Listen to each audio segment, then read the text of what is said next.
Standing Committee on Fisheries and Oceans. Pursuant to Standing Order 1082 and the motion adopted by the committee on Monday, October 19, 2020, the committee is resuming a study of the implementation of Mi'kmaq Treaty rights, fishing rights to support a moderate livelihood. Today's meeting is taking place in a hybrid format pursuant to the House Order of September 23, 2020. The proceedings will be made available via the House of Commons website, so you are aware the webcast will always show the person speaking rather than the entirety of the committee. To ensure an orderly meeting, I would like to outline a few rules to follow.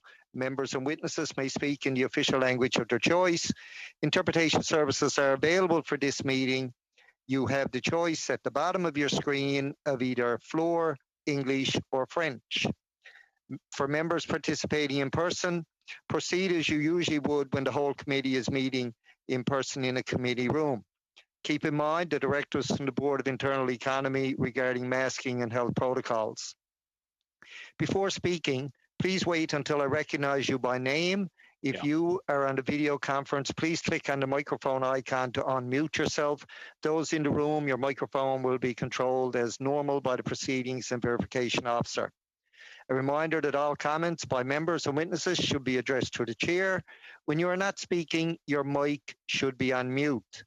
With regard to a speaking list, the committee clerk and I will do the best we can to maintain consolidated order of speaking for all members, whether they are participating virtually or in person.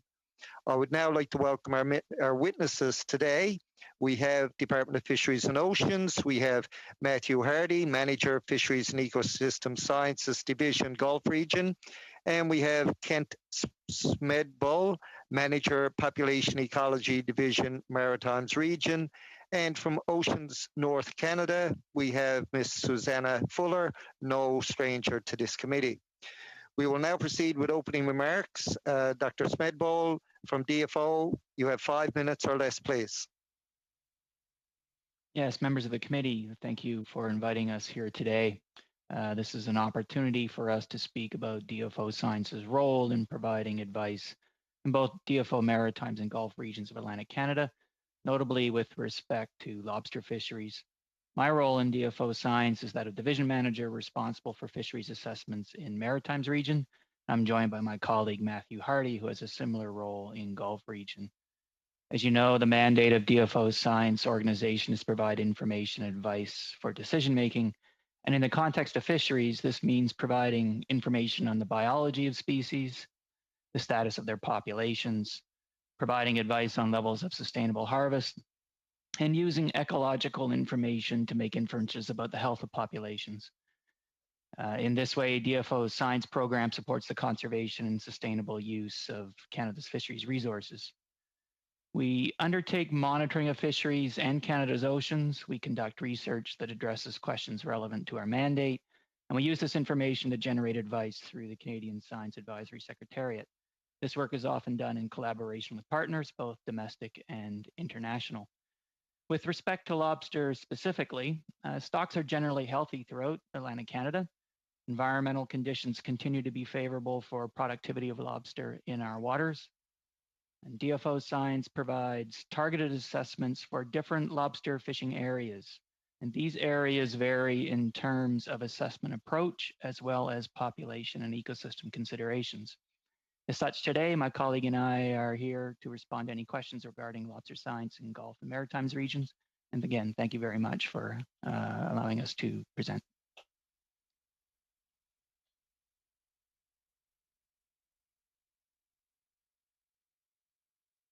Okay, just shorter than the 5 minutes allowed, so that's great. We now go to Ms. Fuller for 5 minutes or less, please. Thank you. Maybe I'll take Kent's extra minutes. Thank you all for inviting me to speak here today. I work for Oceans North, an organization that engages on conservation initiatives in Canada's Arctic and Atlantic provinces in partnership with Indigenous communities as well as non-Indigenous fishing entities. We support the implementation of UNDRIP and upholding Indigenous rights.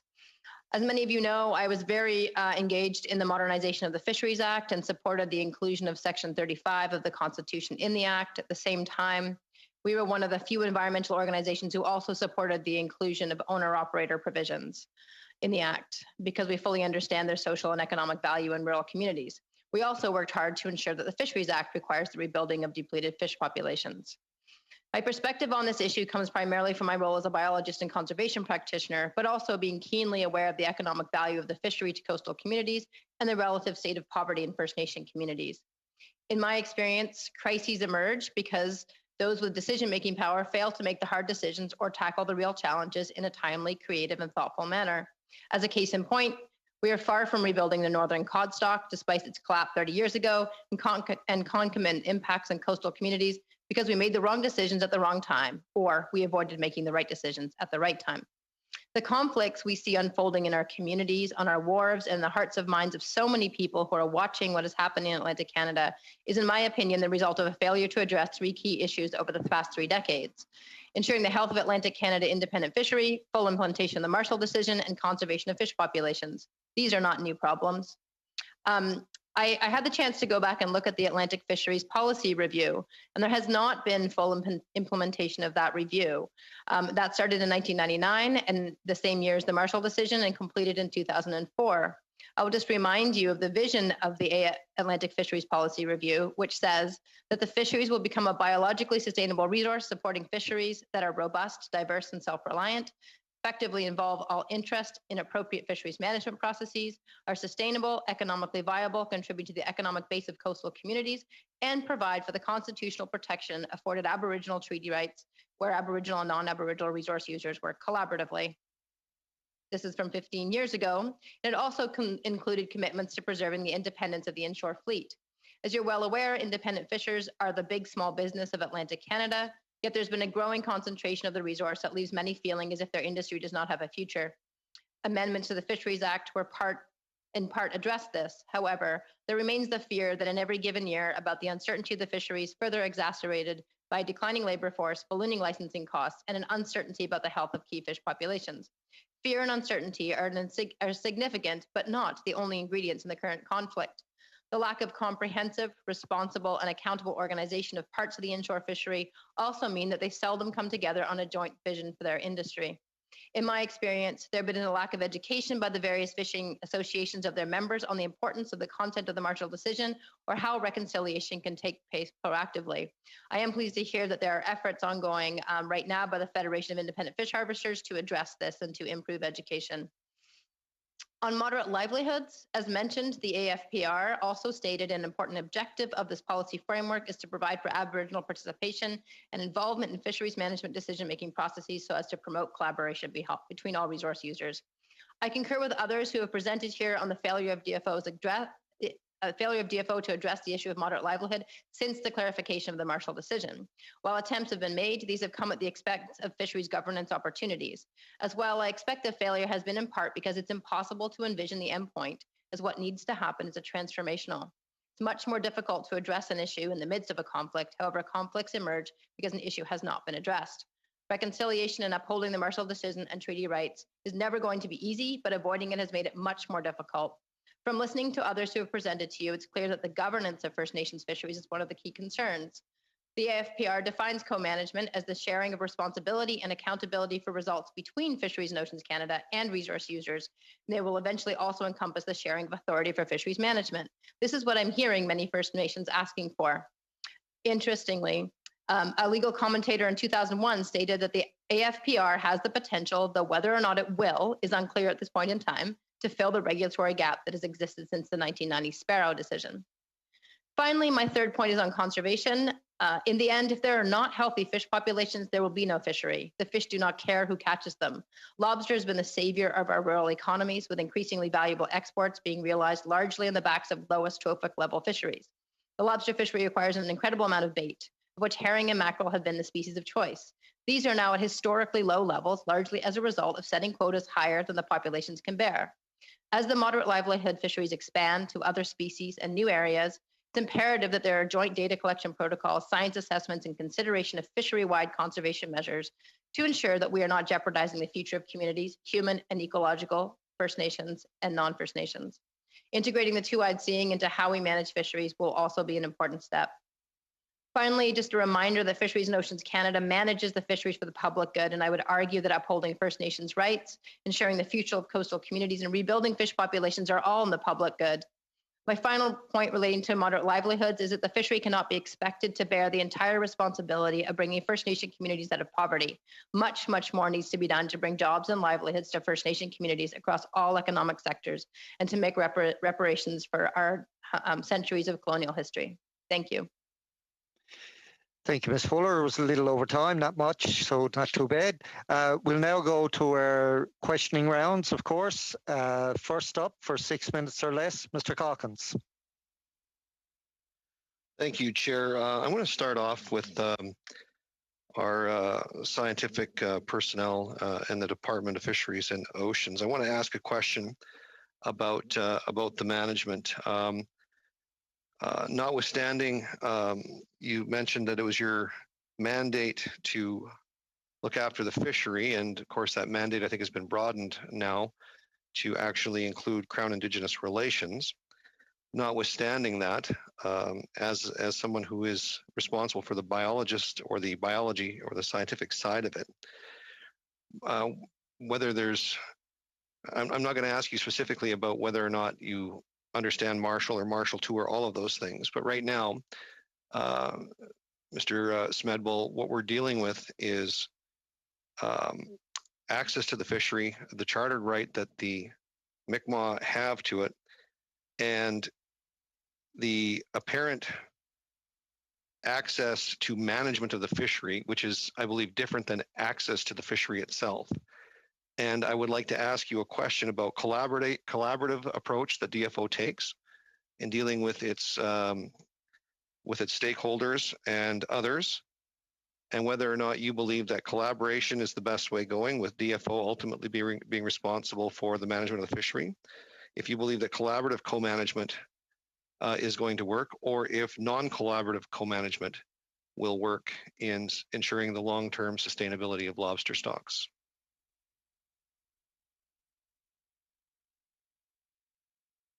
Yes, and thank you for the question. And I might ask my colleague Matthew Hardy to jump in at the end. One thing that's important to note that my colleague and I, Matthew, are both members of science sector. We're not part of DFO management. So really, it's not within our mandate or our area of expertise to speak to management or decision making within the department.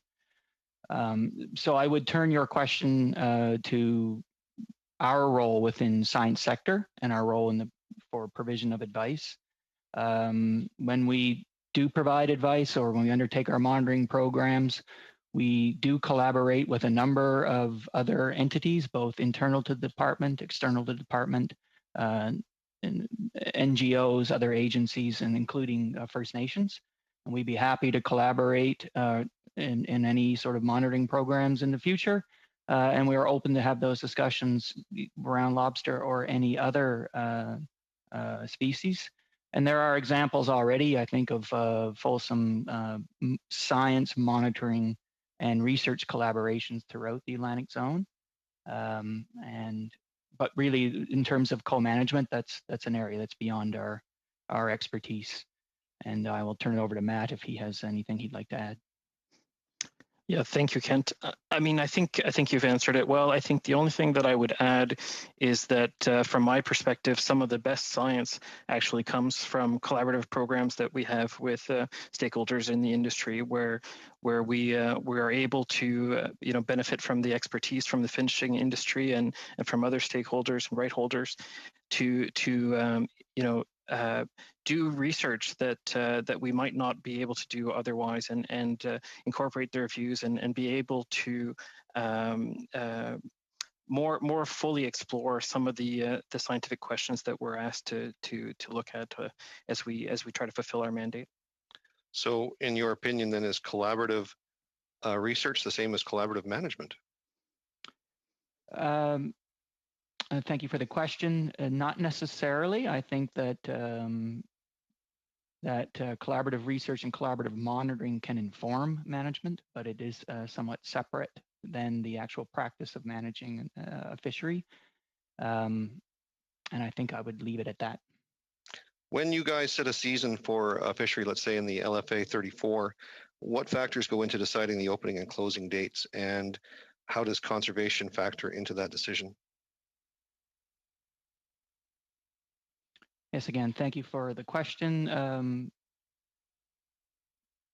Seasonality is based on it goes back a long time, is based on a number of activities and decisions that go back decades, long before certainly we were involved in fisheries management. And there are two, I would say, two categories of considerations. The first one is sort of biological and ecological, and the second relate more to the economics of the fishery. And we can speak to the first part.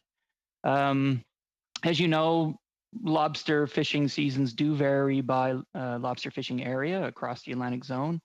There are important conservation considerations to take in mind, and these include minimizing the interaction of the fishery with sort of important life history stages from June through to September. Lobsters, and I'll speak to my area within Maritimes region, particularly in Southwest Nova Scotia, during that period undergo several important life events. And during this time, they may be sensitive to handling. So we would recommend that be considered in management actions. In terms of these life stages, during the summer months, almost all lobsters molt their shell, leaving them with soft, fragile shells for several weeks or months. And when in a soft shell state, lobsters are susceptible to increased mortality due to handling. Also, adult lobsters mate during the summer months. Mating occurs just after molting and involves a significant investment of time and energy in courtship behavior. Lobster larvae also are released from buried females during that period. So those are some considerations that I think we would use to inform management around seasons. But as I said, it's not just a biological consideration. There are economics related to the seasons as well. So I had the Go ahead. If I sorry, you're going way over, Mr. Calkins. But I'm just getting started, Mr. Chair. I have so many good questions left. 6 minutes don't take long when you're having fun. We now go to Mr. Morrissey for 6 minutes or less, please. Thank you, Chair. And I want to follow up on the answers that were given by, I shall refer to Matt and Kent rather than the name. So so you're stating for the record before the Commons Committee here that lobster is vulnerable at times of the year. Thank you for the question. I think there are life history stages that have a seasonal component, that do make them potentially more susceptible to handling than at other times of the year. But they are vulnerable. So it's critical that this is not an animal that is consistent from when the ice leaves till any time of the year that has the same resistance to any type of predatory action. Yeah, I would just take it back and look at it from a broader perspective. So when we within DFO Science give advice on around management around. Okay, let me be a little bit clear. So there's times of the year when the lobster is molting, when it's moving out of its shell. That time of the year, the industry nobody should be participating in pursuing lobster at that sensitive time. There are important considerations around seasonality, but and as I said, and I'll ask my colleague to step in. Okay, if you could get right to it, because 6 minutes goes fast. This is a design, which is critical to this decision, because there's been some questioning that seasons are irrelevant. And I just want to be clear from the science side that seasons are important.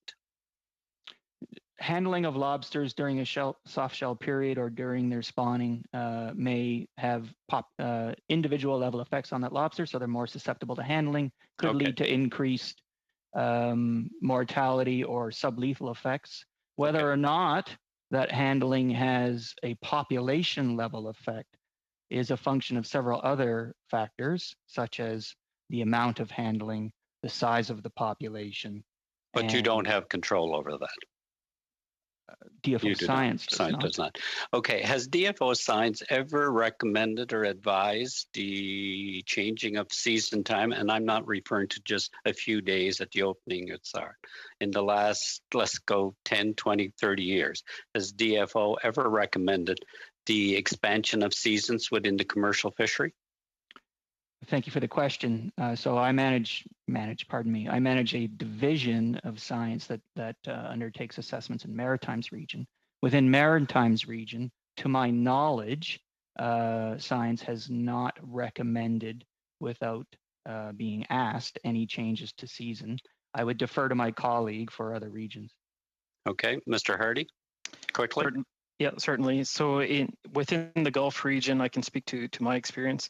There is a desire to protect, soft shell lobster during certain periods of the year where a molting is. And that's why you have seasons has been in place for some time. Yeah. So and the seasons. So seasons are important. I believe they are important in certain areas and in managing effort overall. Okay. So is there parts of the Gulf or land, is there water areas that are more that lobsters are more vulnerable in at times of the year? Like the reference of warming more shallow waters? I guess, Matt, I can start with that if you like.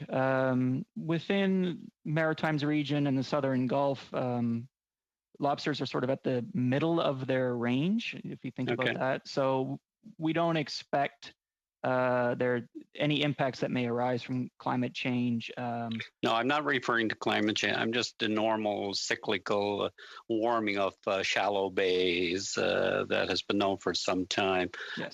When they warm up, are lobster more vulnerable in those areas at times of the year? Matt, perhaps?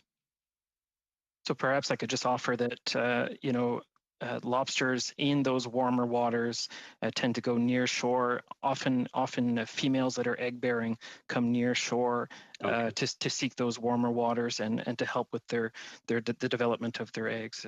Okay, and they're crucial to the overall health of the stocks. So fishing in those areas at times of the year would have a long-term negative impact on lobster stock, I could conclude reasonably. I have a question to go to Ms. Fuller. Ms. Fuller, and Chair, how much time have I got left? Well, Ms. Fuller, could you comment, would putting seasons or having First Nations community fish within existing seasons have a negative impact on the ability to earn a moderate livelihood? And I'm asking a question in a global. Not necessarily, except for that I do know some of the conflict on the wharf has been difficult in order to prosecute those fisheries. And I think the question also is, where's the market for those moderate livelihood lobster? If it's locally, then, if it's to be export, that's why hard shell is much better to export, a much higher survivability rate. If it's local, soft shell can be sold. If you were going to recommend anything from the moderate fishery, from your experience, and you're not biased, that imposing seasons would have a long-term positive impact on the ability to earn a moderate livelihood? Again, I said it depends where the market is, right? And it depends if it's going to go into the same flow as in supply chain as the non-Indigenous lobster. And it depends on the state. I think the state is soft shell lobster do not ship well. Thank you. True, Chair? Oh, yes. Okay. Thank you, Mr. Hardy. Mr. Morrissey, we now go to Monsieur Blanchet-Janca for 6 minutes or less, please. Merci beaucoup, Monsieur le Président. Thank you very much, Mr. Chairman. Thank you, colleagues. Welcome to our witnesses. My question will be for Ms. Fuller. I listened attentively when you spoke, and you mentioned that there was a lack of awareness with regard to the Marshall decision, and I would like to know this. The problem we're facing today, there seems to be an imbalance between the rights of the Aboriginal communities and the regulatory framework, and I'm speaking here of the moderate livelihood fishery. What concrete measures could the department have put in place in your view? Can you hear me? Yeah. I think when the Atlantic policy review was being done, then there should have been an immediate rollout of what that meant in terms of Aboriginal fisheries. There should have been a rollout of education when the Marshall decision was done and when it was clarified. The department spent a lot of time allocating money and funds and ways of buying licenses, which I think was needed, but it should not have ended there. We should have had a massive amount of treaty education, Marshall education, and really working proactively with the independent fishers to figure out the way forward. And we would have avoided much of this conflict. Merci, Madame. Thank you, Ms. Fuller. Might you tell us more specifically what actions could have been taken by the department to avoid the conflictual situation we're facing today?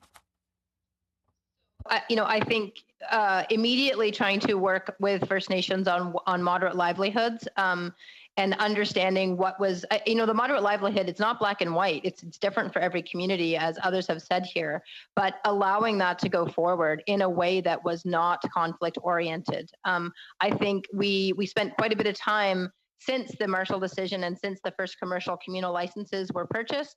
And then the next step, just in the last few years, was to again address the moderate livelihood through money only.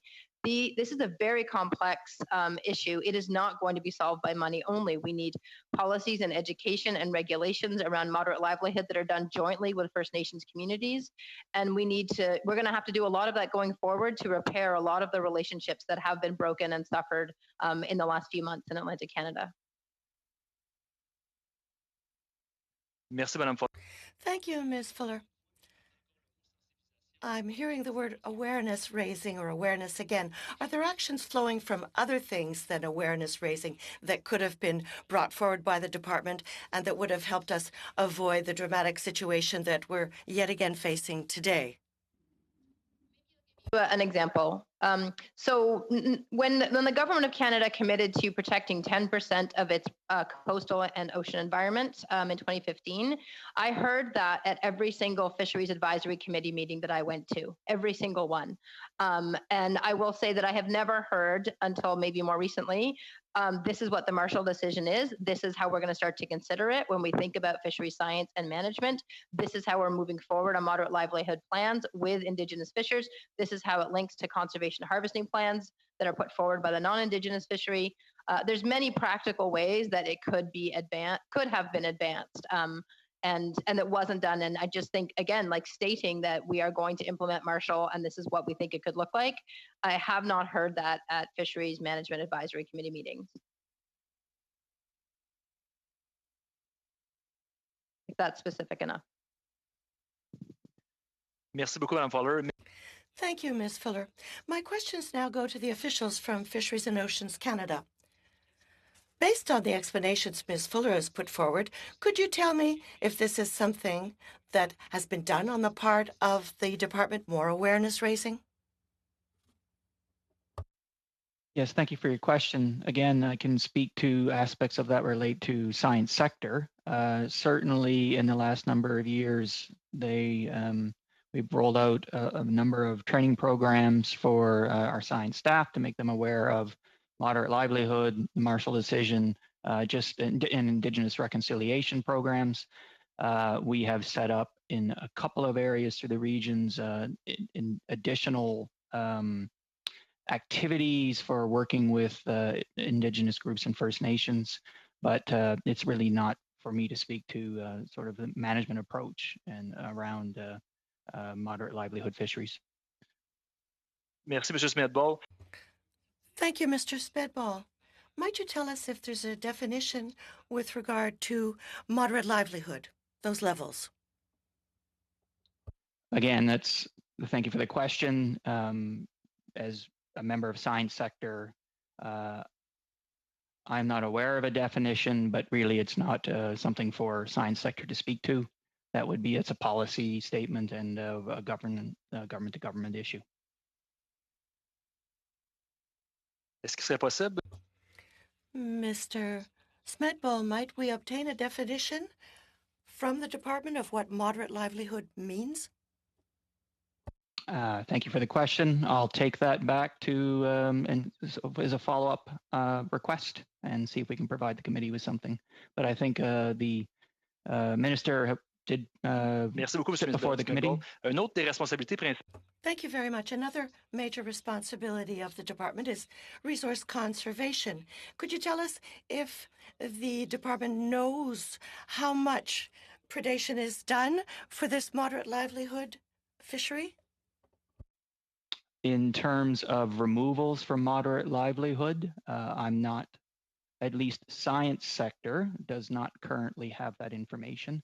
And again, I am unaware if other branches within the department have that information. Okay. Thank you, Mr. Blanchet-Jonca. We'll now go to Mr. Johns for 6 minutes Monsieur or le less. Président, est-ce que c'est possible? Mr. Chairman, might we ask for written answers? Because I didn't necessarily get responses to my questions, and I'd like the department to answer that question in writing, please. Yeah, and I believe in listening to the answer, I believe Mr. Smedball committed to trying to get you that answer. So we hope the department will provide any answers in writing that don't get answered here this evening. Now back to Mr. Johns for 6 minutes or less, please. Thank you. Thank you, all the witnesses for your important testimony today and for being here at the committee. My question, I'll start with Mr. Smedball.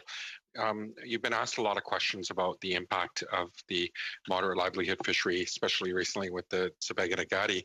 Could you believe that the 350 traps that were lobster pots that were used by the nation, which they said is about 0.05% or 0.005% of LFA 34 overall of the commercial catch since September 23rd. Do you believe that that's had a significant impact on the conservation of the stocks in that area? Thank you for the question. That response actually requires a little context. I think most in the committee understand how our assessments are undertaken. We monitor, particularly in LFA 34, we monitor commercial catch, and we have some independent fishery independent surveys. I just mean on a scale, like like this is a pretty small scale fishery that's taking place. So the way we assess changes in the population is through comparison of catch per unit effort within Area 34 relative to previous years. So until we have all of the information in from this particular year, we can't fulsomely undertake that comparison. Okay. And secondly, given that we are looking backwards, if you will, in time, it can take several years actually to detect a potential impact of any removal or additional removals or other type of activity to the population level trends within LFA 34. Okay. Dr. Fuller, you'd mentioned in your presentation that there's been a failure on behalf of the government to meaningfully educate people, especially non-Indigenous fishers, about the implications of the Marshall decision. In the 1991 report this committee did on the Marshall decision, the committee found that the government was unprepared for the decision, which led to violence and confusion. What's clear to me is that the government has once again been unprepared when it comes to the Sabaganagaddy and when they instituted their moderate livelihood fishery. What recommendations do you believe this committee put forward in order to encourage the government to make that societal change to accept that we are all treaty people and have obligations under the existing treaty? So this is directed to Dr. Fuller. Thank you for the question. I do think that we need, really all of the civil service needs to have understand what reconciliation is. I think that needs to go, especially in DFO, where the pressure on the resource to actually do reconciliation is real. I don't know that there is a departmental strategy on educating staff on reconciliation and what that means. And I do think it will mean not working in silos of fishery science and management. It's much more holistic than that. I am pleased to hear that there are recent efforts by the Department of Justice and CERNAC to do briefings and presentations for the independent fish harvester organizations. I think that is a step in the right direction. It is a step that's probably 15 to 20 years late. But I think that really we all need to be treaty people and have that education. And my children are now learning about the treaties in their elementary school, and I think that education is probably more fulsome than we have in the Canadian government, and particularly within the fishing sector. I really appreciate that, and I certainly appreciate you talking about young people learning about treaty and about Section 35 rights. But we've had several non-Indigenous fishing organizations appear before this committee and have asserted that they have the right to be at the table when the Mi'kmaq and the federal government discuss their moderate livelihood fishery. However, few of those that have appeared could discuss any meaningful reconciliation plans or anti-racism strategies that they've adopted. Can you speak to any successful programs that you've seen to bridge that communication gap between non-Indigenous and Indigenous fishers? And if so, how were such programs implemented? And also the understanding that the minister should be meeting, actually both ministers, Minister of Crown Indigenous Relations should be at the table, meeting with the nation on a nation-to-nation basis, and that they're representing the fishers. So I think there's a frustration of the lack of communication and being able to discuss issues that affect everybody, including the resource. I understand that frustration. I cannot speak to any programs per se or very specific, dedicated policy outcomes or that have happened within the non-Indigenous and Indigenous fisheries, except that I can say that people have worked hard to create relationships. At the heart of this is a relationship. And, there has been hard work with Bear River First Nation and Acadia First Nation and the Bay of Fundy fishermen to come to agreement after Burnt Church and after the Marshall decision. There has been hard work in Cape Breton between fishing associations to come to agreement. It's not easy. People are afraid for their livelihoods and their future. I think, though, there are really interesting opportunities. We know in Atlantic Canada that there's about a 40% labor market decline expected in the next 10 years. Very interesting opportunities to do apprenticeship programs between non-Indigenous fishers and Indigenous fishers. We don't have the people to purchase the licenses and work as crew in the next few years because of the demographics. I think there's huge opportunities. There's a program in New Brunswick. There's a partnership between Elsipogtog processing plant and some of the crab fishermen. There are examples of where this collaboration is just happening and has happened. I think many of those relationships are quite damaged right now. I do think we need to come up with different ways of doing things, whether or not that's talking circles or people are hurt in their minds and in their hearts, and I don't say that lightly. Friendships have been broken, and we're supposed to do the opposite in the Peace and Friendship Treaty implementation, and it's going to be a long road ahead. I do think we need to start at the wharf. I think we need to start at the wharf and make sure that there is anti-racism education and that people are understanding that we can move forward together and have resource management and science that will support communities going forward. And that may mean changes, but how do we do it in a way that is sensitive? I don't know that non-Indigenous fishers, they can't necessarily be at the table for our nation-to-nation conversations. But again, on many of our fishery advisory committees, there are Indigenous representatives and non-Indigenous representatives sitting at those lower level tables where management decisions and science is discussed, right? So I think we need, it's not one table that's going to solve this. It's going to be many, many tables, and we're going to need to figure out a bottom-up and top-down processes for that. Thank you, Mr. Johns. We'll now go to Mr. Williamson for 5 minutes or less, please.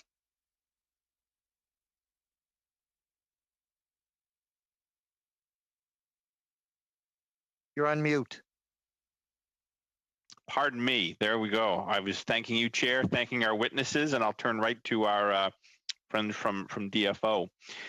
Could you tell me, in less than a minute, why do we have seasons in the lobster districts? Thank you for the question. There are two components to lobster seasons, and a lot of those seasons have been in place for decades, a very long time in the case of Maritimes. They are a combination of biological and ecological considerations and economic considerations. The biological considerations that that we in DFO Science can speak to are seasonality around particular life events around molting and breeding. Yep. Okay, as you're saying before, yeah.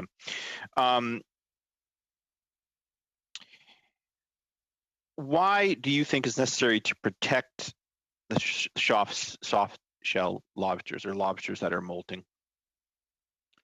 So there are a few considerations. They are more susceptible to both lethal and sublethal effects in handling, simply because they are very soft shell.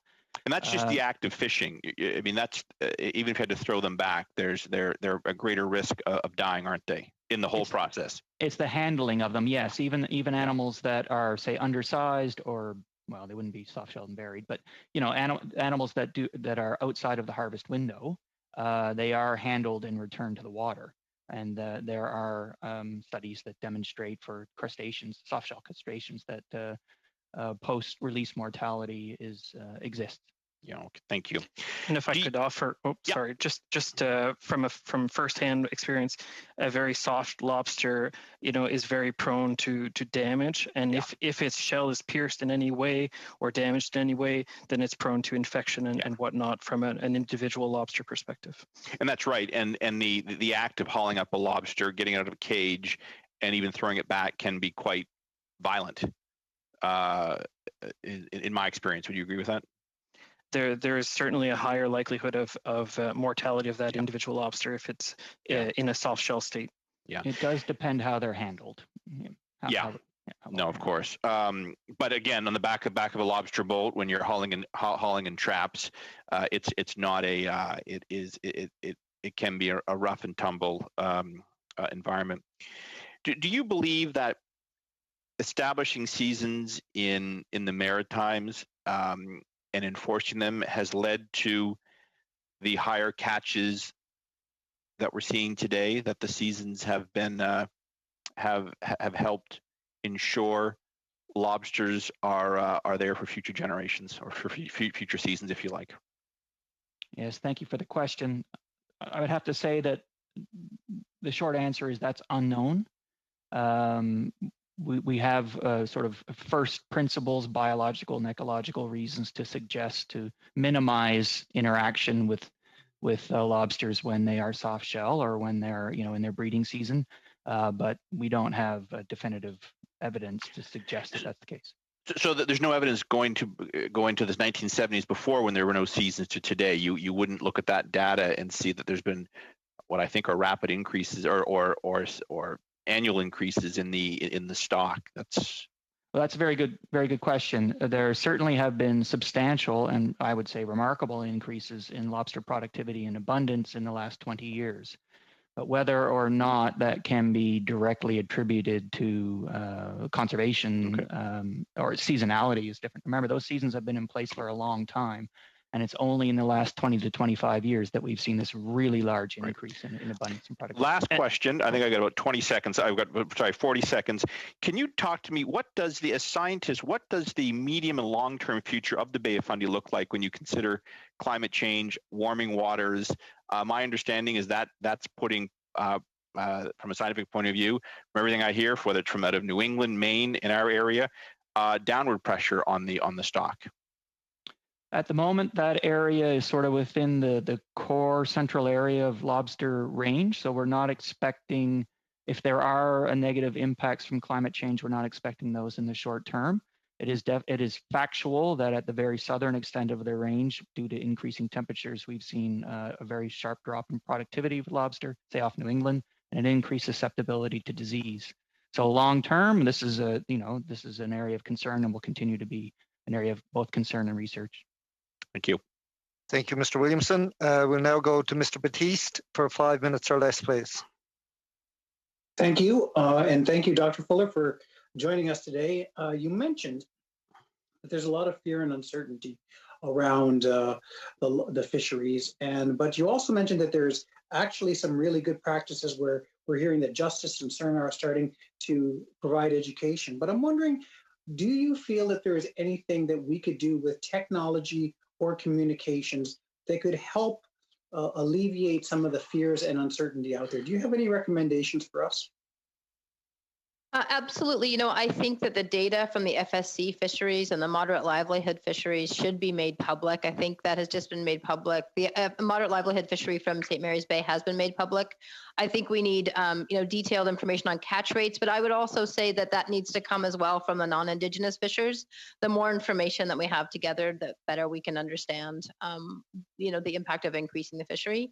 So I would focus on the information at hand. I know a lot of the questions here have focused on the soft-shell lobster. I don't believe that we have a soft-shell lobster protocol in the commercial fishery right now. I don't know if we know how many soft shells actually come up during the seasons. So I think that's something that needs to be done. I would focus on getting us back to having, individual fishermen, non-Indigenous and Indigenous, working together on improving practices. I think that, again, we need to start at the wharf level to build trust again.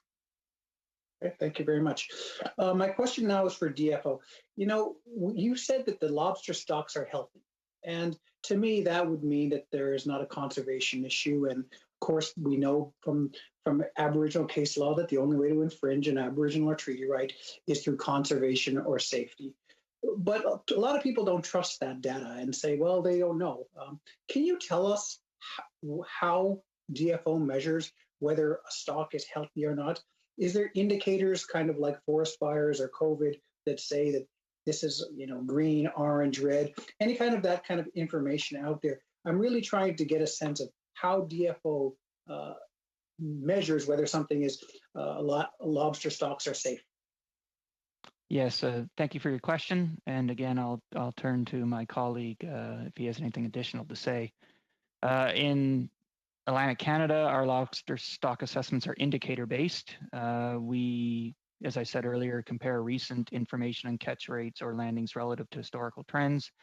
For most lobster fishing areas, our primary indicators of stock abundance rely on fishery-dependent information, so catch rates, catch per unit effort, some cases landings. I mentioned LFA 34 and also 38. We do have fishery-independent information, a couple of other LFAs as well. This includes trawl surveys, dive surveys, recruitment trap surveys for young lobster. A key point to your question is that most of our lobster stocks do have precautionary approach frameworks in place where abundance indicators are compared directly to reference points on stock status. And overall, most of our lobster stocks are considered to be in the healthy zone of the precautionary approach framework. And we do have annual monitoring where we compare trends in those indicators, be they fishery dependent or fishery independent, relative to those indicators. Yeah, and just to add to that a little bit, as Kent mentioned, the precautionary approach does provide a little bit of that traffic light approach to green, yellow, red to guide us in terms of whether a stock is in the healthy zone or not. And like in southern Nova Scotia, within the Gulf region, we also track things in the same way. We use different indicators. For example, in our fishery, we do an assessment based on 10 different indicators that include fishing pressure, abundance, production, and a variety of blended indicators that provide indications as to whether the stock is doing well overall along those various different parameters. Okay. Question. Is there any best practices that DFO are currently using where DFO are working collaboratively with Mi'kmaq organizations to co-manage any species in the Atlantic and that are doing it well? Thank you for the question. I'm not familiar with co-management. We certainly, speaking again as a member of science sector, we certainly have ongoing monitoring programs that are collaborative in nature across, well, I think in about every one of our Atlantic regions, and it covers a variety of species. And those levels of collaboration go everything from where we are a minor player and the First Nation or Indigenous group is the main driver of that monitoring program, or conversely, we are.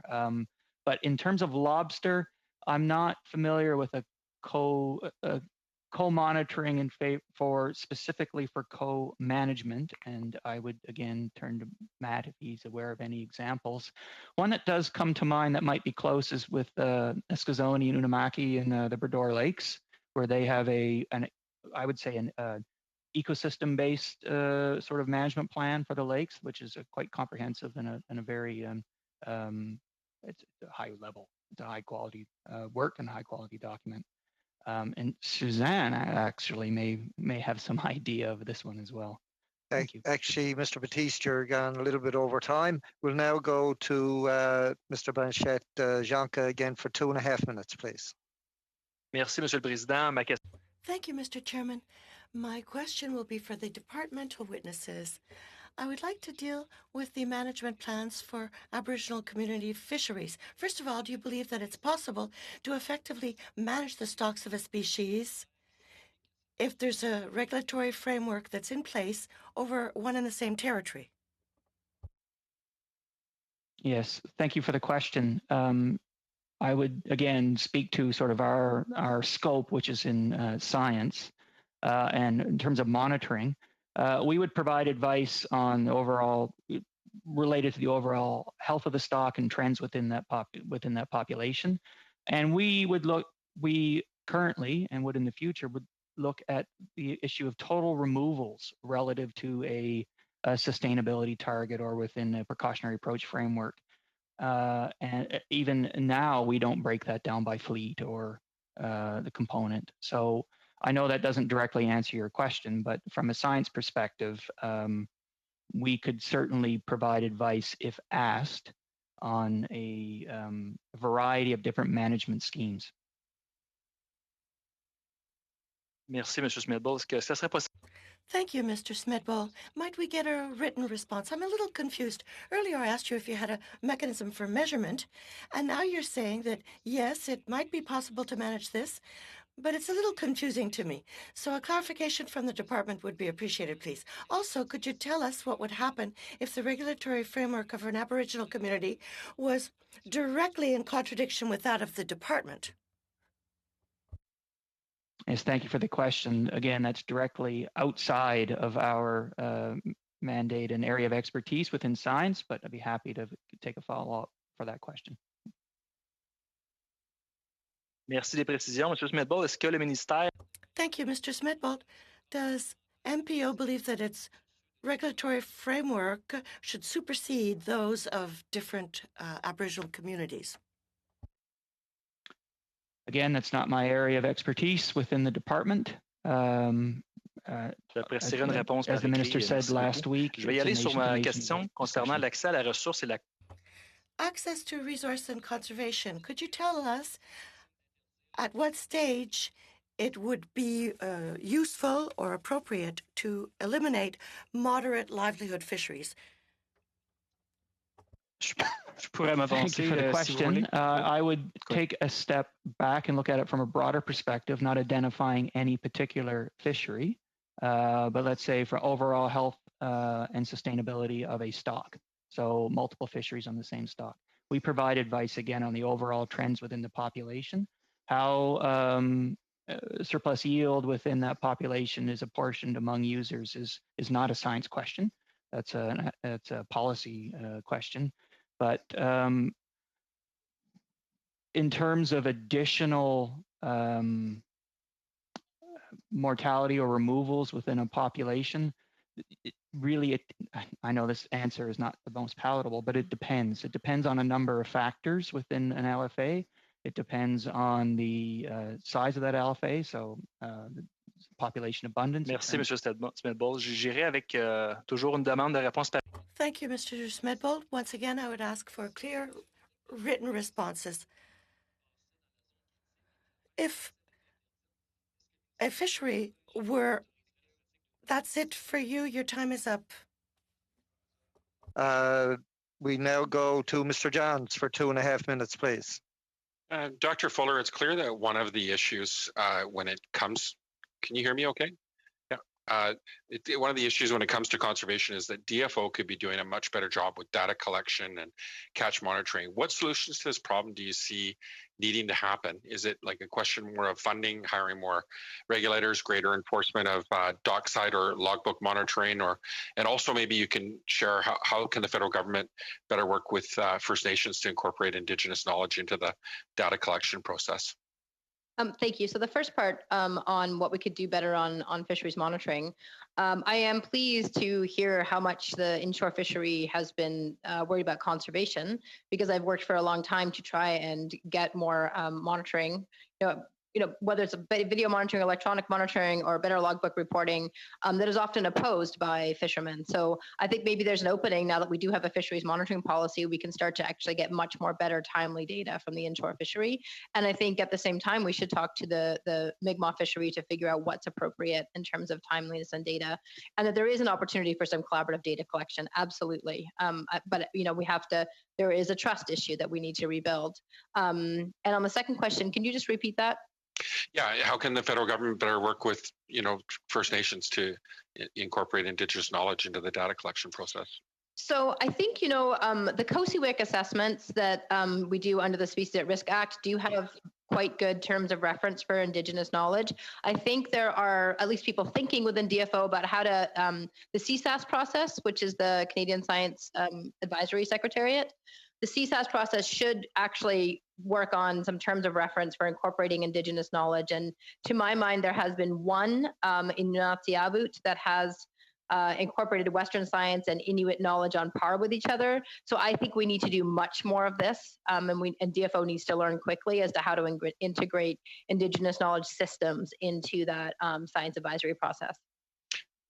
Thank you. You talked about poverty. You talked about, we know in this committee, we've heard from the Mi'kmaq, the difficult challenges to earn a livelihood, even outside of the fishery. And certainly, their right to earn a livelihood through the fishery. And, we as MPs need to support that so they can exercise their right to do so. You've discussed the Atlantic labor market in the past. What obstacles do you see existing in the current labor market for Indigenous people that stop them from earning a moderate livelihood? Well, I think number one is there is still a lot of racism on the ground. I'm not sure how many non-Indigenous fishers hire Indigenous fishers to fish with them. It sometimes goes the other way around in terms of license leasing. I say that we do have to support the moderate livelihood fishery to continue in a way that doesn't jeopardize the resource. But we have to look across all of our, it's not just fisheries that Mi'kmaq should have a right to. There's forestry, there's other resources, there's really across our economy. We need to open up and think about how do we do much more labor inclusion. We have not done that. And I think the recent purchase of Clearwater by the Mi'kmaq is a signal that they're not going to, they're going to go big, right? So we still have the people in communities that, adjacent communities sometimes will not hire First Nations, and we need to get through that. And it's a fundamental problem of racism in my mind. Thank you, Mr. Johns. We'll now go to Mr. Arnold for 5 minutes or less, please. Thank you, Mr. Chair, and thank you to our witnesses for being here today. My first question, I guess, would be for Mr. Smedbull. You talked about the allocation of the harvestable amount being determined by science, but then the decision on how that harvestable amount would be apportioned would be a policy decision. What can you elaborate on that a little bit further? Who sets the policy on how it's divided up? So thank you for the question. First, a small correction. Science provides advice on levels of harvest. We actually don't set a harvest level within a precautionary approach framework. We do recommend on levels relative to risk. On the second part, I'm not entirely sure where exactly that policy level sits within the department. Usually those discussions around allocation occur at the resource management table and within the at the low level with the fishery advisory boards. Higher than that, I'm afraid it's outside of my area of expertise and experience. Okay, thank you. So what other factors does DFO base fisheries management on? And do the various branches within DFO operate on those same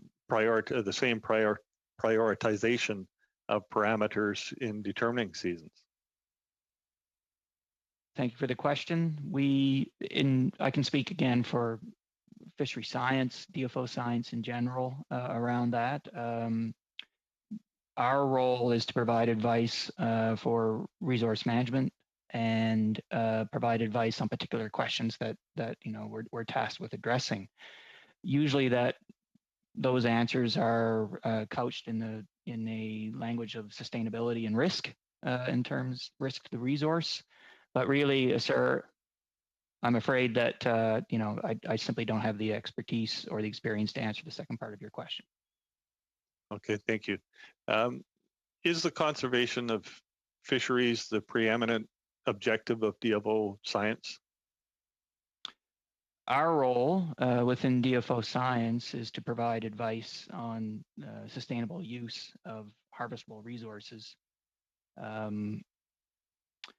And we also provide advice on a number of other types of issues or items that relate to oceans, fishery science and ocean science. A lot of our role in terms of the provision of advice is a response. It's a response to our clients, both internal to the department and external to the department. And really and when it comes to decision making, it's just providing information, evidence-based recommendations and risk of potential decisions around harvest and other ocean activities. Okay, basically, I'll get back to the science that you work on then. How does your department adapt to making decisions based on science when you don't have data from certain harvests that are taking place? How do you base the decisions when you don't have hard numbers to work with? Do you have to estimate, or how do you do that? So generally speaking, this is a core component of fishery science. So it's not just lobster, it crosses all the taxa for which we provide advice. Uncertainty and the explicit expression of uncertainty in our level of confidence in our knowledge of, say, abundance and trends within the population is a core piece of information that has to be communicated to resource managers and to resource users and to the public. So we are very rarely in a situation, sir, where we have a lot of information where we can provide highly precise and accurate trajectories or advice. So the key thing for us is saying, go ahead. Thank you. What direction from the minister's office has your science group received instructing you on how to adjust your scientific methods of assessment or to account for the harvest that's occurring outside of DFO's season opening? To my knowledge, sir, at this point, we have not received any specific direction. We have provided advice on some queries that came through the media, but other than that, we're still undertaking our usual monitoring and provision of advice for lobster. Matthew, I don't know if you have a different experience. No, I would entirely agree with that. Okay, thank you. If I've got any time left, I would like to direct. You're going a little bit over, actually, Mr. Arnold. We'll now go to Mr. Cormier for 5 minutes or less, please. Thank you very much, Mr. Chair. Ms. Fuller, first question for you. First of all, you talk about those processing plan, that was owned by First Nation, and it was, great collaboration. It's in my own writing. There's two, and I can see firsthand like the great collaboration throughout their years. I think we will not have seen that like 20 years ago. We came a long way, and it's going well now. That being said, my dad was a fisherman for 30 years. I see firsthand the highs and lows of this fishery. Back in 1980s in the north here, there was a lot of lobster. Then back in 1990, it was almost no more lobster. My family was on social assistance because of that for many years. Restocking effort was put in place not only by commercial fishermen, but by First Nation fishermen also. Everybody worked together. And so now I think it's a proof that we have more lobster in our area. That being said, you said also that, cod, herring stock was in decline also, maybe more herring because of the bait we use. So in your opinion, do you think like the conservation piece or aspect should be the number one priority here, and at the same time, respecting the right of First Nation of this moderate livelihood? but doing it in the commercial season, for example, I know like many questions was asked about it, but in your own opinion, like if we talk about the soft shell, like the DFO scientist was saying about, and you also said about we should look for a soft shell market. Why look for a soft shell market if the number one priority here is conservation? So what is your opinion on this? Like, do you feel like we should prioritize conservation? Yes, respecting at the same time the moderate livelihood, so that both all of those things can be done at the same time during commercial season, so we don't hurt lobster stock for not only commercial fishermen, for First Nation community, for all Canadians, for all people that depend on that business as industry. So I hear you. I think we need to do a lot more science and understanding the conservation value, like what happens when we do fish softshell lobster. I know that in St. Mary's Bay, there is a scallop fishery during the period that the lobsters are molting. That has gone on for years. I don't think that's necessarily a good idea. But in the state of Maine, they have a year-round fishery and their stocks are not dissimilar to ours. So I think we need a lot more questions. I think fishing out of season is something that we, I'm not an Indigenous person. I grew up around fishing communities. Fishing out of season is something we don't do, right? But I will say that, how do we accommodate the moderate livelihood fishery? Why do First Nations want to fish out of season? We need to unpack that and really look at the reasons, because they may be conservation, they may be because they cannot feel that they can do that safely, right? So we need to really look at those. And I think we need much more work on understanding conservation, including, and thank you for mentioning the forage fisheries, because if our lobster fisheries to increase or spread out or change, we need to think about the bait and where that source is coming from, because we are hitting a critical, herring and mackerel are in the critical zone. It is not good. So, I think there are also things that can be done by lobster fishing area and at the Bay Area, but that's going to require real collaboration between non-Indigenous and First Nations fishermen, as well as DFO. Good, thank you. Thank you for that. For our DFO friends are on the line also. So you were talking about the data you were collecting also, having some tests due by DFO and maybe some fishermen also. How can you make sure that the resources is in good health? For example, like if I take an area here in my zone, lobster population, like it's exploding. But if I just go 75 kilometers west of this zone, like there's less lobster in that area. Your data that you're collecting, how are you sure that they're exact? Because my understanding of my father being 30 years a fisherman, there's no dockside monitoring for lobster.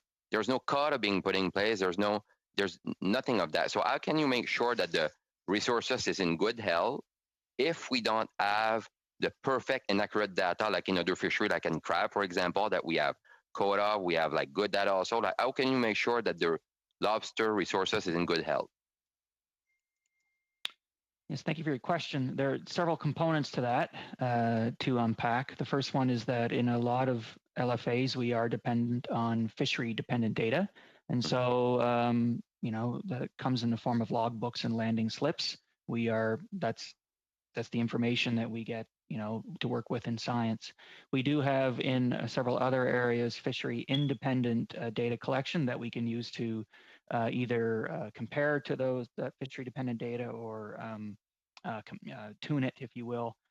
And then the third, so recognize, as I said, uncertainty is a fundamental part of the advice that we provide, right? And it's just a reality of our situation. So let's say with your data that you collect, I think I'm done. Thank you. That's the easy way to say it. You're done. I just want to take a moment to thank our witnesses for this session of our committee study.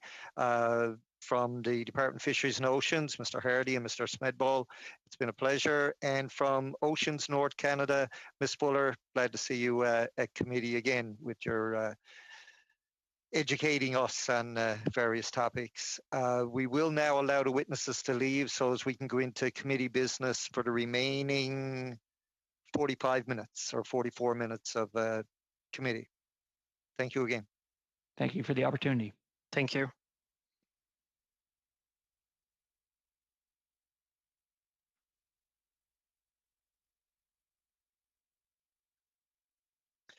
Okay, I don't think we have to suspend or change anything to proceed now to committee business. Of course, we're still in public and televised.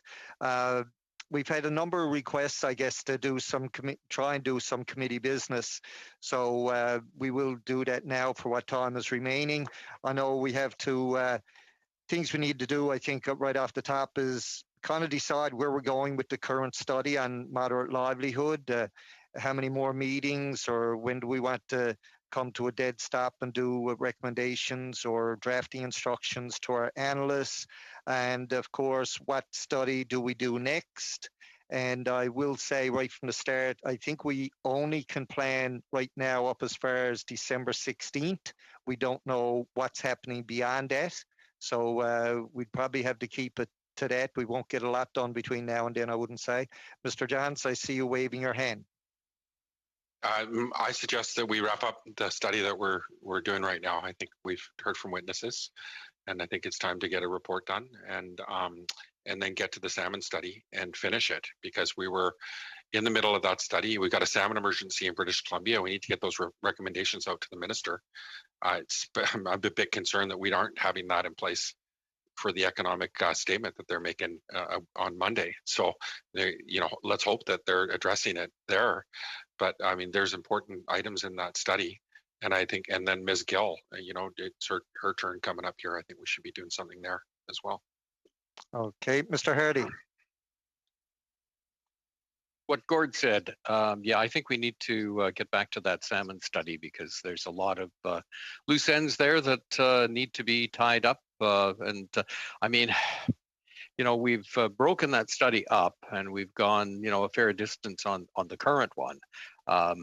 And it's a little bit disconcerting to see it broken up again, because we'd only get maybe 2-3 meetings in before we break for Christmas. So I'm just wondering if, in fact, we should tidy up this one and then take the break, and then, get down and focus and concentrate on the salmon study, when we get back, so we get some continuity, because, as I say, we're kind of losing our momentum. We've lost our momentum on that one. Okay, Mr. Morrissey.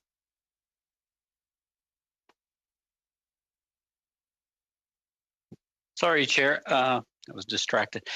What I would like, do we have an idea on what witnesses are left to come before the committee on this particular study? So then we could know when we could schedule wrapping up hearing from testimony.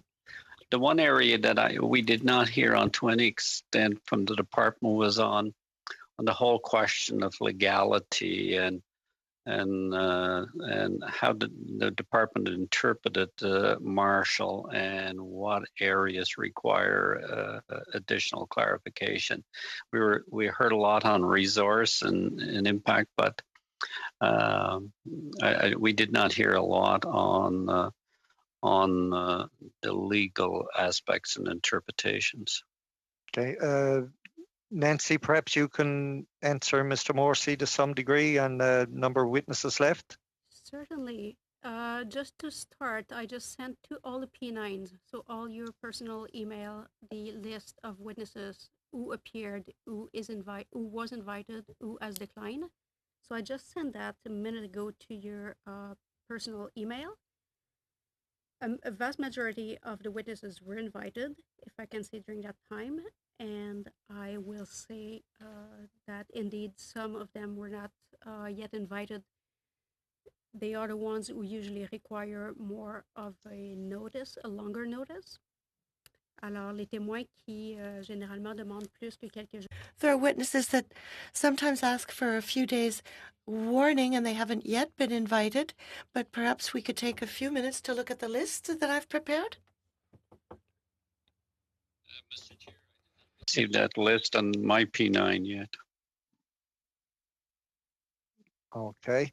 Well, perhaps while we're waiting for that list to actually arrive in everybody's P9, Mr. Batiste, you had your hand up. Yes, and I think we've done a full study on this. I think we've heard from fisheries associations. We've heard from a lot of different people. I think that we've heard what we need to do to make recommendations. The only voice that we haven't heard from, and I don't know if we've reached out to them, but Chief Sack. He's been a bit at the heart of this matter, and I'm wondering if we've reached out to him, how many times, and if he's just choosing not to testify before the committee, or is it something else? Again, I'll let Nancy answer, but it's my understanding he has been invited a couple of times at least, but has up to this point refused. Is that correct, Nancy? Oui, Monsieur le Président, merci. Yes, Mr. Chairman, thank you for giving them the floor. I would like to remind you that sometimes the discussion with regard to specific witnesses is carried out in camera, and we're holding a public and televised meeting at present. If members do want to discuss this, I could answer your questions.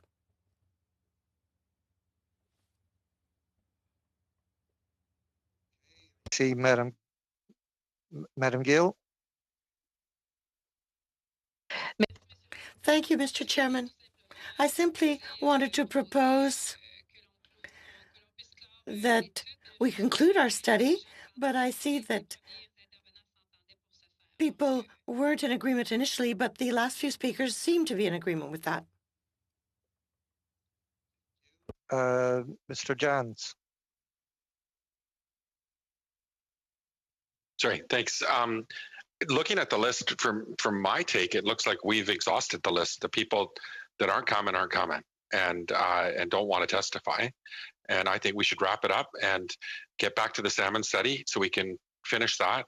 And then, Ms. Gill's got a study that she's been waiting for, and I think that it'd be the respectful thing to do to make sure that she, that we take a look at doing that following. Okay, Mr. Williamson, do you have your hand up? I don't, but please put me in line. Okay, we'll go on to Mr. Cormier. Oh, sorry, my mute button was a little bit stuck. Just to put it on there for friends on the call on the committee tonight.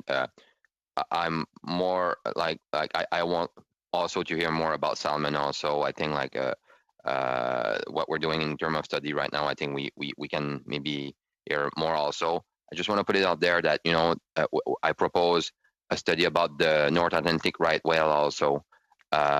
Issue that has been going on for the last 4 years there in the Gulf. Everybody vote in favor of that. I think it would be very difficult to do something before Christmas, but I just would to put it out there that maybe in the beginning of New Year, and if we can start that, the fishing season will start in April. There's a lot of things that we can hear from fishermen, businesses, community. It was difficult for the last 4 years. The government put good measure in place at the time that was needed to be put. It evolved since 2017. I think there's more we can do in terms of making sure that it's easier for fishermen to have a normal season and a less stressful season, but at the same time protecting the North Atlantic right whale. So I just want to put it out there that if we can think about this, and just to put it in perspective, I think the measure was good. There was 0 mortality this year from fishermen, but I think we can improve those measures so that the fishing zone is open a little bit more year for the season, and it's less stress on fishermen. If you can hear what they've been going through the last season, you will see that it's not easy, and it's not easy for community and fish farm worker also working in this in this situation. So I just want to put it on there that I hope that we can start this maybe early next year. Thanks. Okay, thank you. Mr. Arnold.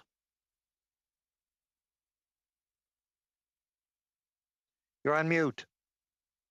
Thank you, Mr. Chair. Through you, I just ask if we could have the clerk send out the list that she sent out to the P9 accounts, send it out to the staff as well. They need to be in on this as well. And in relation to future business, I'd like to remind everyone that we have some motions that were actually passed in the previous session of this Parliament that came back in this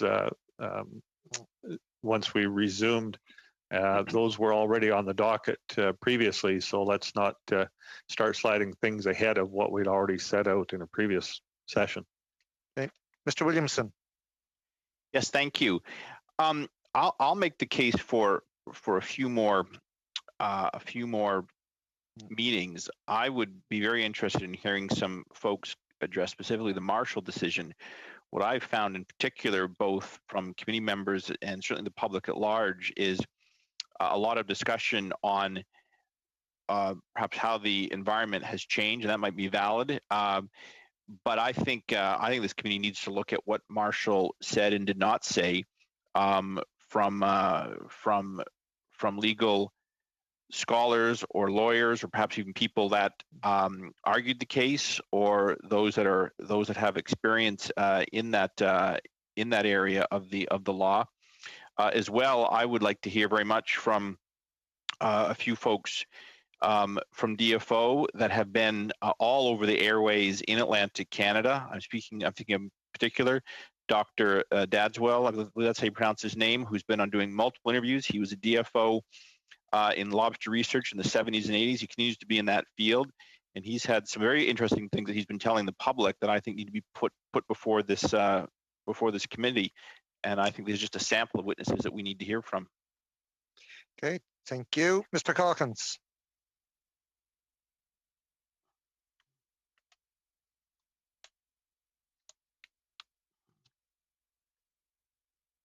Mr. Calkins? Blaine, you're on mute, I think. No, don't look like it.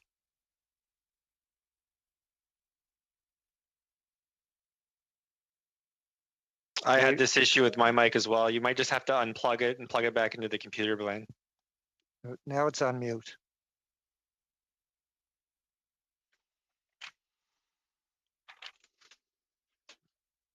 Okay, not hearing. Can you hear me now? Can you hear me now? Yep. Yes, there you are. It's like a Verizon commercial. Yeah. Sorry about that, colleagues. Now,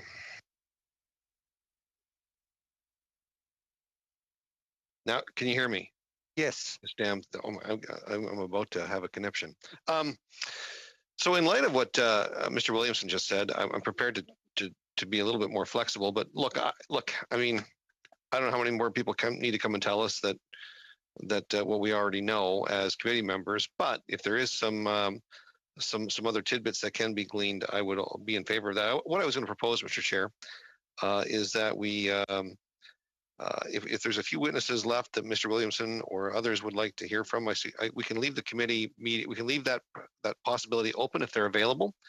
I would suggest at a meeting next week, after we've had a chance to meet with ourselves, we come back and we provide drafting instructions to the analysts, and that we proceed afterwards with the resuming the study on salmon, and see if we can get that off the books. But if we do need one more meeting or maybe two more meetings on this, it's easy to add that testimony in while we're already working on a report. There's no reason that we can't be flexible enough to say, look, we need to take an hour and hear from some witnesses at some point in time. So I don't think we need to do a hard stop, but I think we should do a soft stop right now and proceed with some drafting instructions and get to work on the salmon study. Okay, thank you, Mr. Calkins.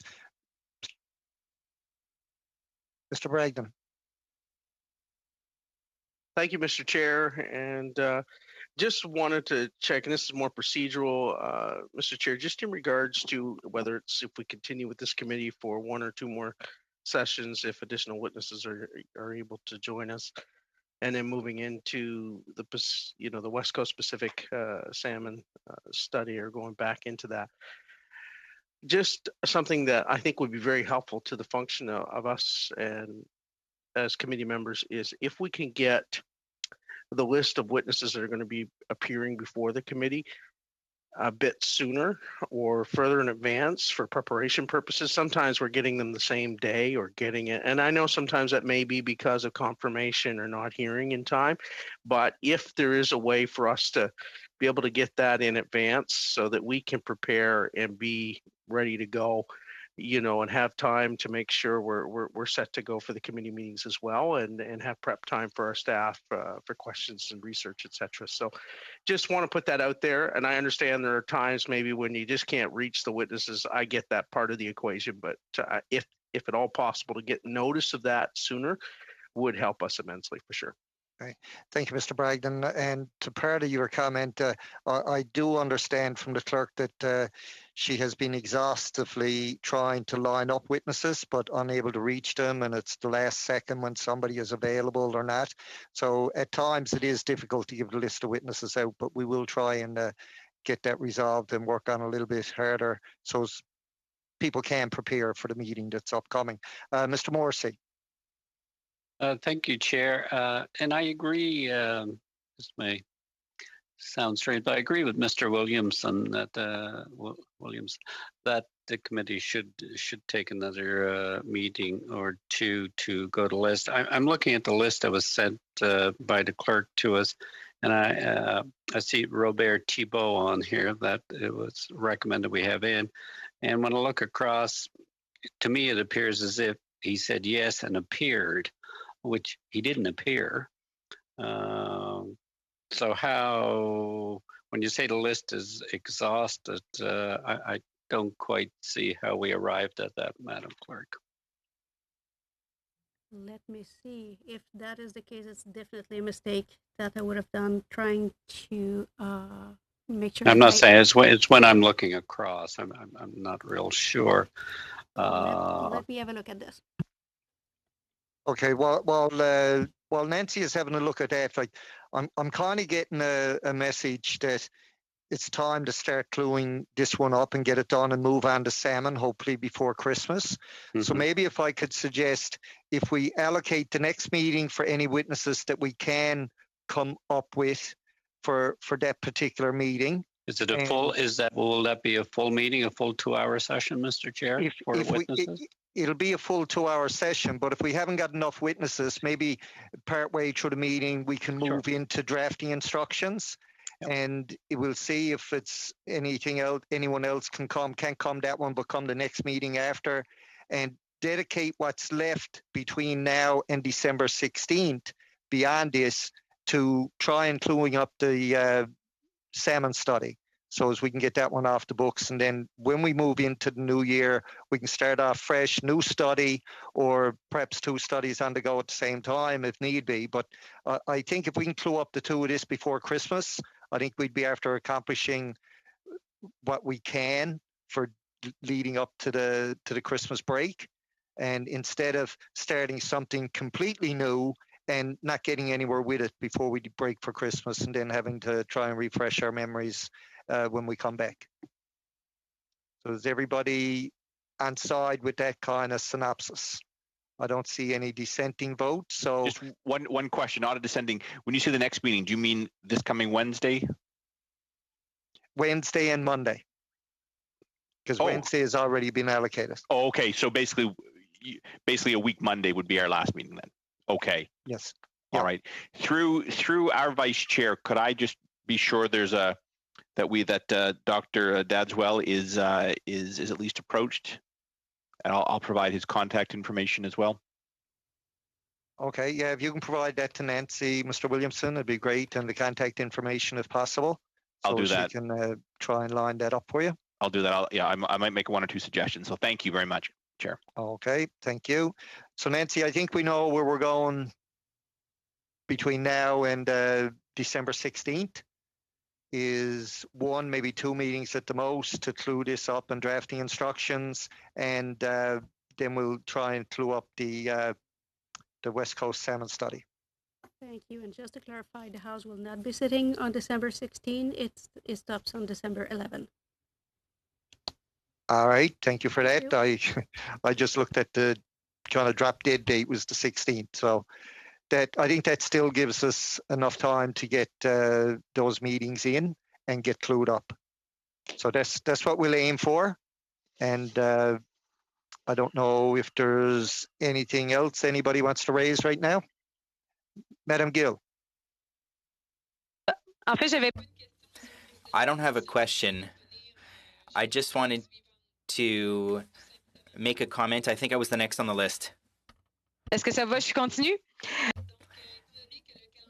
Okay. It looks like we know what we're doing between now and December 16th. I was hoping that we could look at the motions that I already introduced. I could read these motions if I'm allowed to. There's a motion on recreational fishing.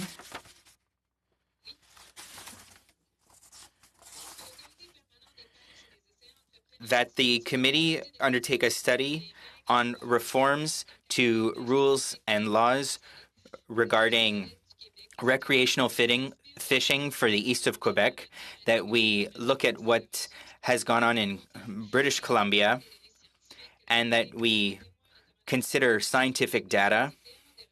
We could meet with officials from the department and from various stakeholders so that the committee can make recommendations to the House.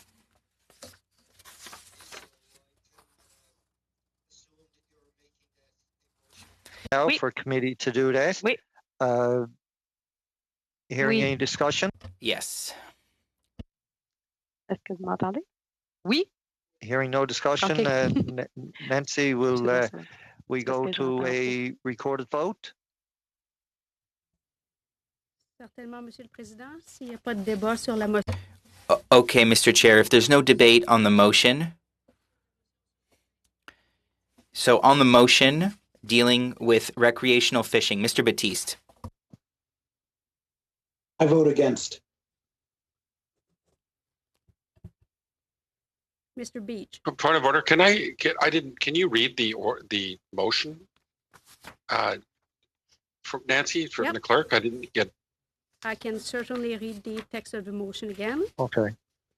So in English for you, that the Standing Committee on Fisheries and Oceans undertake a study to examine the possibility of undertaking a reform of the rule, law, and practices surrounding federal saltwater sports fishing for the Eastern Quebec region, that the study be based on the British Columbia experience in this area, as well as on the principles of access to the resource for coastal populations and the development of scientific data, that the committee call witnesses, including scientists from the Department of Fisheries and Oceans, representatives of First Nations and interested stakeholder groups to testify before the committee, and that the committee report its conclusions and recommendations to the House of Commons.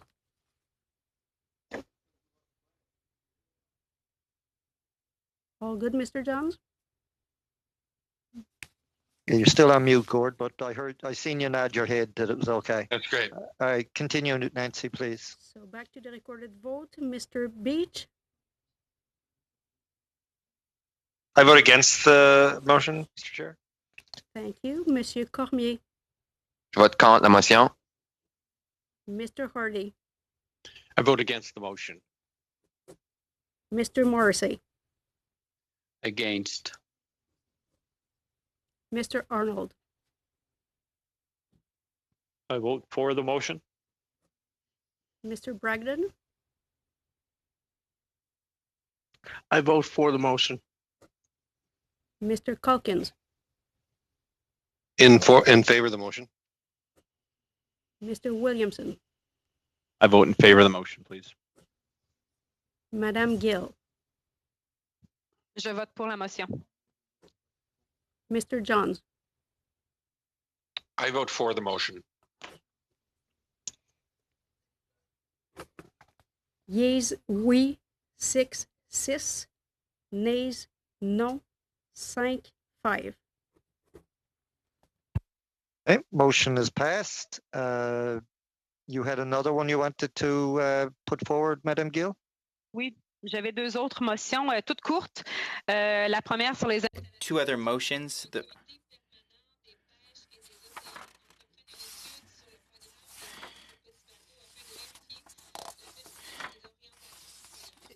The interpreter doesn't have the motion. The interpreter doesn't have the motion.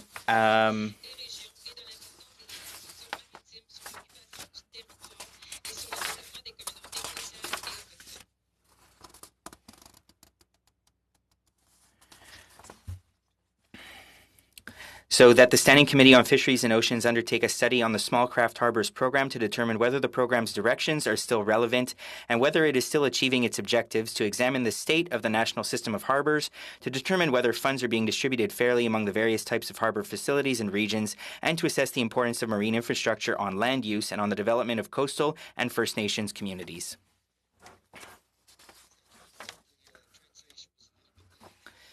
Madam Gill, I do apologize. Any discussion? Je comprends. Seeing Mr. Hardy. Thank you, Mr. Chair. The committee did a fairly extensive a study of the small craft harbor situation in the last Parliament, and I'm just wondering about the utility of doing another one, or whether or not perhaps Mrs. Gill is focused mainly on Quebec, and perhaps that's the area where some focus might generate some additional information to build on what we learned from our last study. Mr. Johns? Oh, okay. You were waving there for a second. I thought you wanted to speak. Madam Gill, do you have any response to Mr. Hardy on his question? Oui. Yes, I agree with Mr. Hardy. There was a study done. The data isn't available. All the data isn't available. This is an important issue for Quebec, which is why it would be good to have data for Quebec and to carry out a study. It doesn't have to be a long study. It could be a short one if it's already partially been done. It could just be completed. Well, normally I would be very supportive of a motion dealing with small craft harbors. I've been a member of this committee for several years now, and I have participated in at least 3, if not 4 studies on small craft harbors. I've been as far to the east on the coast as you can get, as far to the west on the coast as you can get. I've been to the Arctic. I've been in all of our freshwater places in Manitoba and others. And all one would have to do would be to go back and take the last 4 copies of the Small Craft Harbor Report, read them, reword them, and issue the 5th copy of the Small Craft Harbor Report, and it wouldn't look any different than the first 4. So while I appreciate the politics of doing this, there are a number of really important issues like recreational fishing, like this whale issue that we have on the East Coast that I don't remember this committee ever doing a study on, that I think we should actually spend the committee's time and effort pursuing. Mr. Arnold. Thank you, Mr. Chair, and I have to echo Mr. Calkin's comments. We did a fairly extensive study of small craft harbors from coast to coast to coast in the last Parliament and submitted that report. And I have to agree that there are many pressing issues. We have declining salmon stocks on the West Coast. We have declining Atlantic salmon on the East Coast. We have cod stocks that still haven't recovered. We have incredibly significant issues with our fisheries. Not that small craft harbors are not a significant issue, but unless we can get the fish stocks restored, we're not going to have fishermen either. So I think we need to focus on fisheries and keep our focus that way. Thank you, Mr. Chair. Thank you, Mr. Arnold. Hearing no further discussion, Nancy, Est-ce que je peux intervenir, Monsieur le Président? May I say something, Mr. Chair? Thank you. I understand that there's a limited number of studies that can be carried out. Mr. Calkins brought up the political issue, but I'm here to represent my riding. I have 1,500 kilometers of shoreline. I have lots of wharfs, and there are, when you're talking about the Pacific region, yes, salmon is an issue, but we also have indigenous communities, and we're losing our fisheries. These are towns that are shutting down. These are industries, local industries that are shutting down. So it's just as important to me as preservation of salmon in BC.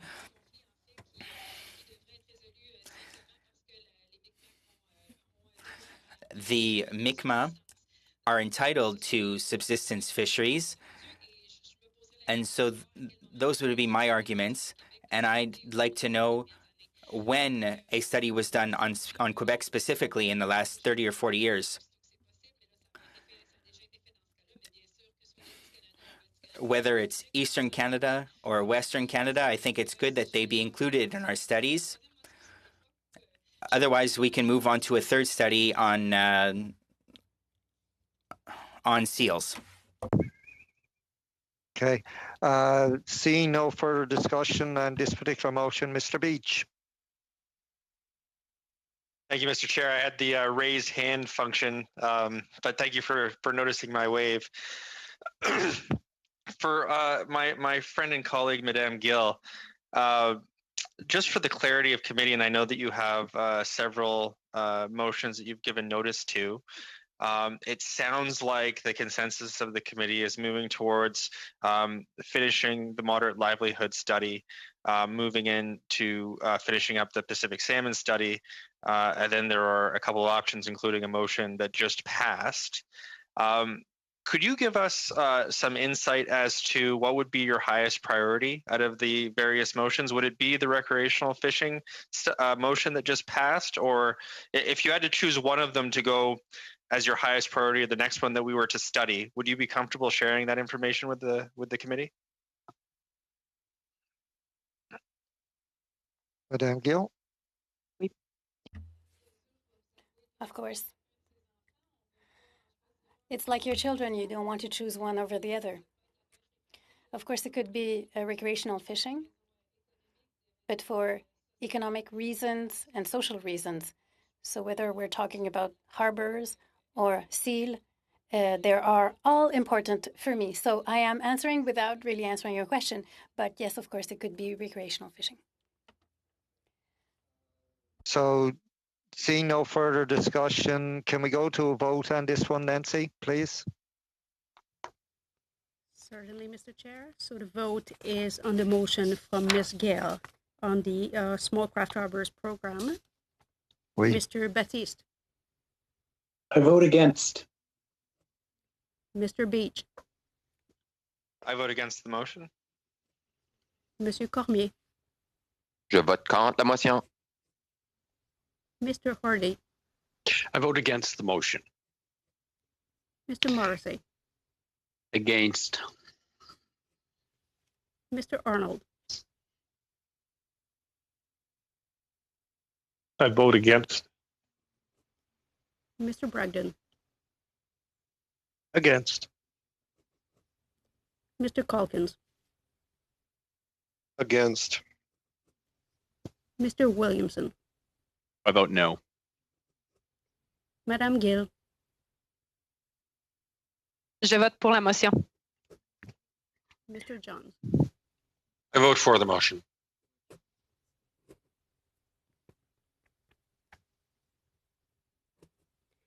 Yeas oui, 2, nays non, 9.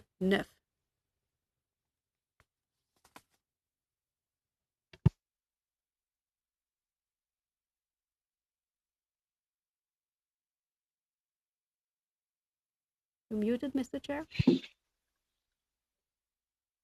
Sorry about that. Even I make a mistake once in a while. The motion is defeated. So, Madam Gill, you have one more? Oui, bien sûr, une sur la... Yes, one on seal.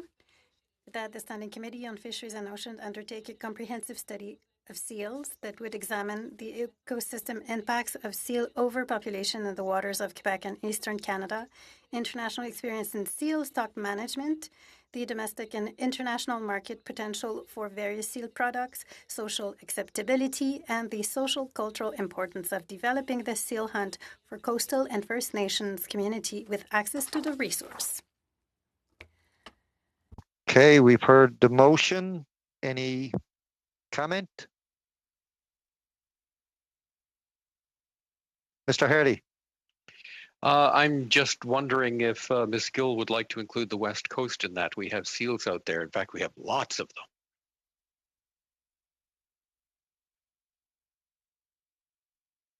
them. Okay, Mr. Arnold. Thank you, Mr. Chair. Mr. Hardy already mentioned what I was about to speak about. We've certainly there are indications of seal and sea lion overpopulations on the west coast, and there seems to be developing markets for those seals. So I think we should look at all coasts if we're going to study seals and predators. Okay. Mr. Calkins.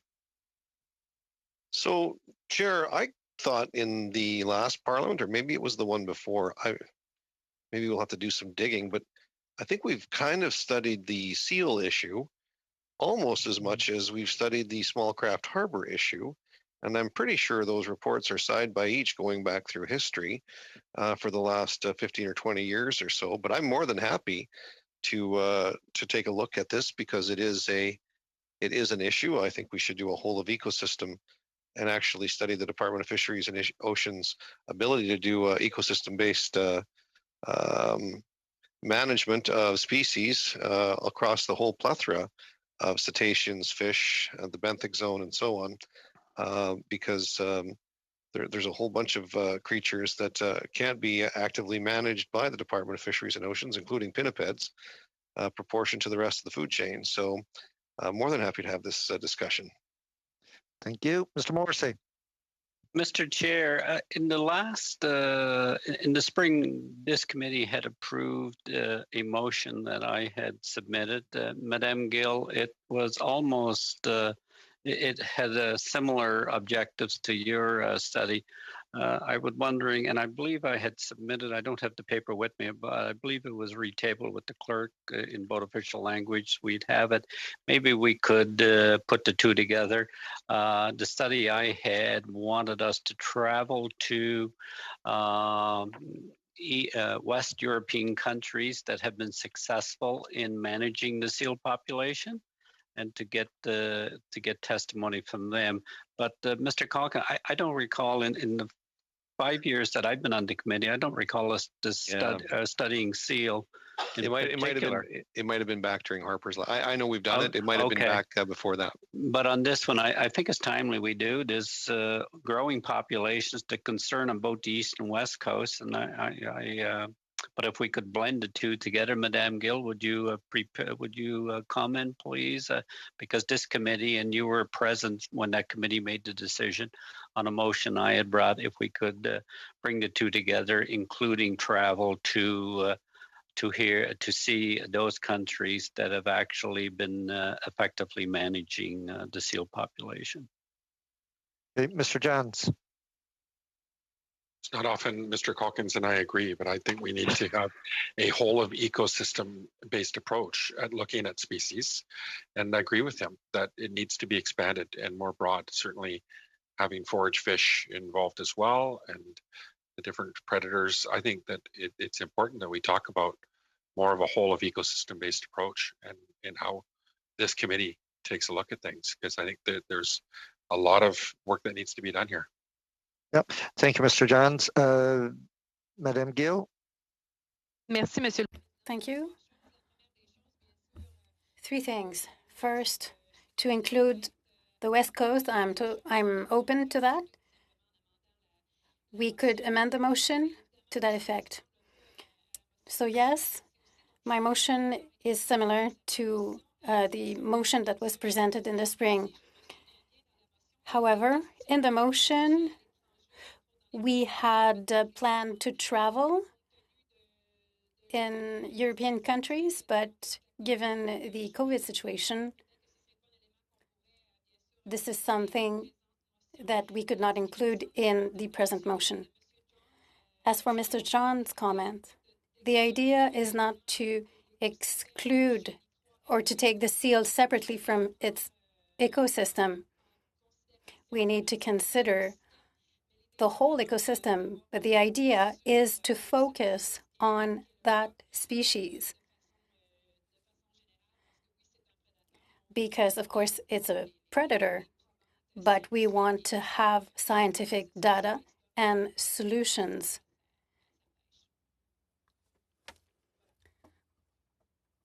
There you go. And for today is getting very short. So I don't know if we want to vote on this or if we want to, Mr. Arnold. Thank you, Mr. Chair. I wasn't sure whether you were using the raise hand function or the physically raise hand and wave. So I had both going on. Good. Yeah, thank you, Mr. Chair. As Mr. Morrissey pointed out, he had a motion in the last session that we were going to look at seals on both coasts. And then I don't know whether it actually was voted on and passed this session or not, but I did notice that the difference from the previous motion that was passed, that he had in that motion that the committee call witnesses, including Indigenous communities, senior department officials, and so on. But in his second motion that was introduced in October of 2020, that he'd removed the piece on the inclusion of Indigenous communities. Just wondering why that was. But since we're also running out of time today, I would suggest that possibly Madam Gill and Mr. It's an Morrissey, oversight, Mel. It was an oversight. It was an oversight, Mel. Excuse me, I have the chair, or have the floor. That perhaps we can circulate some of these motions and come up with one motion that would cover it all. Okay. Mr. Johns? It's not related to this. I just want to say something at the very end. It's just around, and I'll just do it. Witnesses, you know, and this is no dig on you, Mr. Williamson. I appreciate your local knowledge, especially, but on we all submitted lists for the last study, and now we're coming in with names, and I want to make sure that we're working together on this. And I'd certainly appreciate the flexibility right now because it is a study that came fast on us, given the circumstances. But we did take witnesses. Now we're taking witnesses still for this study. And are we all able to submit witnesses? So that's on the current study. So I would suggest, Mr. Johns, that anybody can get in touch with the clerk and put forward a witness for what's left of the study and the moderate livelihood. I will make a recommendation, I think, to both Madam Gill and Mr. Morrissey. Perhaps over the next few days, if you can collaborate somewhat and bring back a motion that maybe incorporates both of what you're trying to do, just to make sure the wording is there. I wouldn't want to see us voting on two things kind of overlapping, and we can probably deal with it at the end of one of the meetings coming up next week, just to get that motion dealt with. But right now we are completely out of time. Is not even time to do a vote. Thank you to everybody again for your cooperation this evening, and hopefully the advice on the seal one will pan out to be something, because I will say here on the East Coast it is a major problem, and I'd love to see something done, I don't know, done about it, or at least recommendations to trying to solve the issue to some degree to the satisfaction of the people in the fishing industry. So again, thank you everyone. Thank you, Nancy and clerks and staff. Great meeting again today. I'll now adjourn the meeting and wish everybody a good evening. See you next week or Wednesday.